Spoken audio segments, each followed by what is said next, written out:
আমি আব্বুর ছোট পোলা। বাবার টাকার অভাব নেই। ছোট থেকে ইচ্ছে মতো টাকা খরচ করছি। কখনো বাবা টাকার বিষয়ে কথা বলেনি। ফ্যামিলিতে সবাই আমাকে ছোট সাহেব বলে ডাকে। আমি এবার ইন্টার সেকেন্ড ইয়ারে পড়ছি। এবার আসা যাক গল্পে। শাহাদাত কাকুর দোকানে বসে চা খাচ্ছি। হঠাৎ বাসা থেকে বড় ভাই ফোন দিল। আমি ফোনটা রিসিভ করেই, হ্যালো। শুভ, কোথায় তুই? চার দোকানে চা খাচ্ছি। কেন, কি হয়েছে? তাড়াতাড়ি বাসায় আয়। পারবো না, এখন আমার একটা কাজ আছে। দেখ ভাই, আমার রাগ করিস না, তাড়াতাড়ি বাসায় আয়। আচ্ছা, আসছি বলেই বাইক স্টার্ট দিয়ে তাড়াতাড়ি বাসায় পৌঁছলাম। বাসায় ঢুকেই আমি অবাক, এত মানুষের হইচই কিসের? আর বাড়ি এত সুন্দর করে সাজানো হচ্ছে কেন? আমি কিছুই বুঝতে পারলাম না। সোজা ভাইয়ের রুমে চলে গেলাম। ভাইয়া, কই তুমি? আর কি হয়েছে শুনি? তোমার ভাইয়া বাজারে গিয়েছে, তুমি ড্রেস চেঞ্জ করো। কেন, কি হয়েছে যে ড্রেস চেঞ্জ করতে হবে? আজকে তোমার বিয়ে।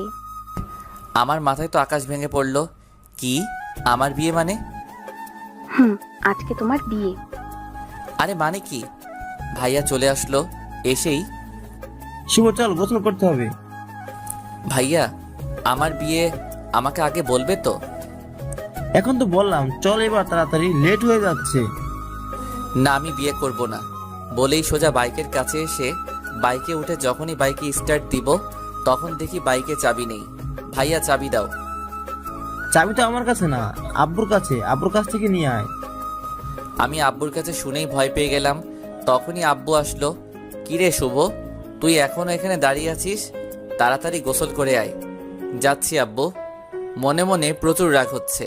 বলতেই চারদিক থেকে মানুষ এসে আমাকে গোসল করাতে লাগলো। গোসল শেষ করে একটা পাঞ্জাবি দিল আম্মু। কি করব আম্মু এই পাঞ্জাবি দিয়ে? আজকে তোর বিয়ে, তাই পাঞ্জাবি পরবি? আম্মু, আমি বিয়ে করব না।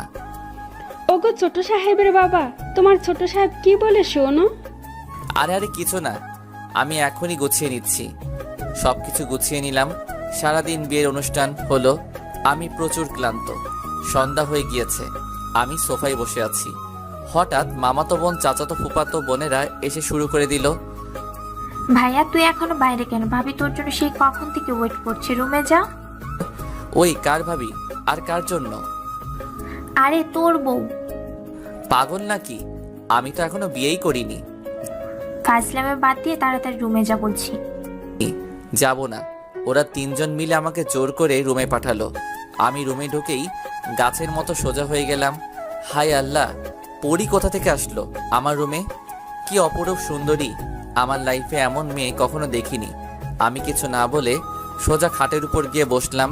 যেই না বসলাম, আমার বউ আমার কলার ধরে কাছে টেনে নিয়ে, ওই এত সময় কোথায় ছিলেন? আমি সেই কখন থেকে ওয়েট করছি। আরে আরে আপু, কলার ছাড়ুন, দম বন্ধ হয়ে যাচ্ছে তো। ওই আপু মানে কি? আমি আপনার বউ। সরি, আমি আপনাকে বউ মানতে পারবো না। আপনি মানলে ভালো, না মানলে গলা টিপে মেরে ফেলবো। না, আরে না না, মানবো। মনে থাকে জানো। আর কালকে থেকে এত রাত করে বাসায় ফেরা চলবে না। আজও, এখন তো 7টা বাজে। তো কি হয়েছে? কালকে থেকে সন্ধ্যার সাথে সাথে বাসায় ফিরতে হবে। পারবো না। পারবেন না মানে? আপনাকে পারতে হবে, না হলে কিন্তু শাস্তি আছে। হায় আল্লাহ, কি বউ দিলা আমার কপালে। ওই কি বললেন? না মানে আল্লাহর কাছে শুকরিয়া আদায় করছি তোমার মতো মিষ্টি একটা বউ পাওয়ার জন্য। মনে থাকে জানো। ও আচ্ছা, কয়টা প্রেম করছেন বিয়ের আগে? অনেকগুলো প্রেম করছি। কেন? কি, তুই আমার আগে অন্য মেয়ের সাথে প্রেম করছিস? না মানে? মানে মানে করবি না? আমি এত স্বপ্ন দেখেছিলাম আমার জামাইকে নিয়ে, আর তুই আগেই প্রেম করছিস? আচ্ছা, কি কি স্বপ্ন দেখছিলা? আমি সেই ছোট থেকে ভাবছি বিয়ের পর জামাইয়ের সাথে প্রেম করব, আর তুই আমার আগেই অন্য মেয়ের সাথে প্রেম করলি। মানে তুমি বিয়ের আগে প্রেম করনি? না, আমি কখনো প্রেম করিনি। ওয়াও, অসাধারণ। কি? শোনো, আমিও কখনো প্রেম করিনি। ছোট থেকে একটা কথাই ভাবছি, বিয়ের পর বউয়ের সাথে প্রেম করব। বিয়ের পর নতুনভাবে জীবন শুরু করব। একটা মেয়েকে নতুনভাবে চিনবো, জানবো। সত্যি বলছেন আপনি প্রেম করেননি? হুম